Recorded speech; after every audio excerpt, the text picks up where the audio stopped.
ഇഫ്താറിന് ഒരുപാട് variety snacks ഉണ്ടാക്കുന്ന കൂട്ടത്തിലല്ല കേട്ടോ ഞാൻ. ഒരു ഇഫ്താർ സ്നാക്കും ഒരു മെയിൻ മീലും അത്രേ ഞങ്ങളുടെ ഇഫ്താർ വരാറുള്ളൂ കേട്ടോ. അപ്പോൾ ഇന്ന് ഞാൻ ഉണ്ടാക്കുന്ന നല്ല ക്രീമി ഫില്ലിങ്ങോട് കൂടി ഒരു ചിക്കൻ റോളിൻ്റെ അല്ലെങ്കിൽ ഒരു ബ്രെഡ് റോളിൻ്റെ റെസിപ്പിയാണ് കേട്ടോ. അപ്പോൾ അതിന് വേണ്ടിയിട്ട് ഒരു പാൻ എടുപ്പത്തിച്ച് ആവശ്യത്തിന് ഓയിൽ വെച്ച് സവോളയും പച്ചമുളകും ചെറുതാക്കി കട്ട് ചെയ്തതും ആവശ്യത്തിന് ഉപ്പും ചേർത്ത് നന്നായിട്ട് സോട്ട് ചെയ്തെടുക്കുക. എന്നിട്ട് ടീസ്പൂൺ ഇഞ്ചി വെളുത്തുള്ളി പേസ്റ്റും കൂടി ചേർത്ത് കൊടുത്ത് നന്നായി സോട്ട് ചെയ്തതിന് ശേഷം ക്യാപ്സിക്കം ചെറുതാക്കി കട്ട് ചെയ്തതും 1/2 ടേബിൾ സ്പൂൺ ചിക്കൻ മസാലയും ചേർത്ത് കൊടുക്കുക. പിന്നെ വേവിച്ച് വെച്ച ചിക്കൻ ഒന്ന് ക്രഷ് ചെയ്തെടുത്തതാണ്, അതും കൂടി ചേർത്ത് കൊടുക്കുക. കുറച്ച് ടൊമാറ്റോ സോസും സോയാ സോസും കൂടി ചേർത്ത് നന്നായിട്ട് മിക്സ് ചെയ്തെടുത്താൽ നമ്മുടെ മസാല ഫില്ലിംഗ് കൂടെ റെഡി ആയിട്ടോ. ഇനി നമുക്ക് ബ്രെഡിൻ്റെ സൈഡ്സൊക്കെ ഒന്ന് കട്ട് ചെയ്തിട്ട് ഒന്ന് റോൾ ചെയ്തെടുക്കണം കേട്ടോ. നിങ്ങൾക്ക് ബ്രെഡ് റോൾ ചെയ്യുമ്പോൾ ഇങ്ങനെ പൊട്ടിപ്പോകുന്ന പ്രശ്നമുണ്ടെങ്കിൽ ബ്രെഡ് ഒന്ന് ആവി കയറ്റിയതിന് ശേഷം റോൾ ചെയ്തെടുത്താൽ മതി. ഇത് അത്യാവശ്യം വലുപ്പമുള്ള ബ്രെഡ് ആയതുകൊണ്ട് ഇങ്ങനെ റോൾ ചെയ്യുമ്പോൾ വലിയ ബുദ്ധിമുട്ട് തോന്നിയില്ല കേട്ടോ. അപ്പോൾ ഈ റോൾ ചെയ്ത ബ്രെഡിൻ്റെ മുകളിലേക്ക് ഞാനൊരു സ്ലൈസ്ഡ് ചീസ് വെക്കുന്നുണ്ട്. അതിൻ്റെ മുകളിലേക്ക് നമ്മുടെ മസാല വെച്ചിട്ട് റോൾ ചെയ്തെടുക്കുകയാണ്.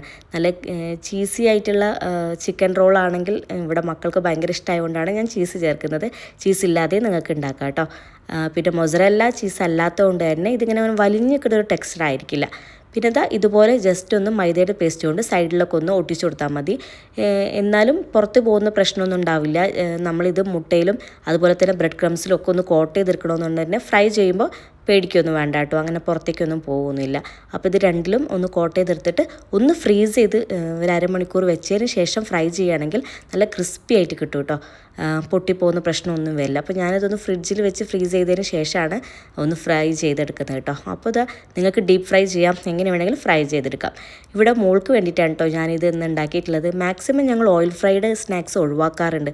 സ്നാക്സ് ഒഴിവാക്കാൻ എന്ന് പറഞ്ഞാൽ നമുക്ക് കുറച്ച് ബുദ്ധിമുട്ടാണ്. ഒരു സ്നാക്കെങ്കിലും കഴിച്ചില്ലെങ്കിൽ നമുക്കൊരു സുഖം കിട്ടില്ല ഇഫ്താറിനല്ലേ. പിന്നെ മക്കൾ നോമ്പ് എടുക്കുകയാണെങ്കിൽ പിന്നെ പറയും വേണ്ട. അപ്പോൾ ഇതെന്തായാലും നല്ല ടേസ്റ്റി ആയിട്ടുള്ളൊരു ചിക്കൻ റോളാണ്. അപ്പോൾ ഉണ്ടാക്കി നോക്കിയിട്ട് ഫീഡ്ബാക്ക്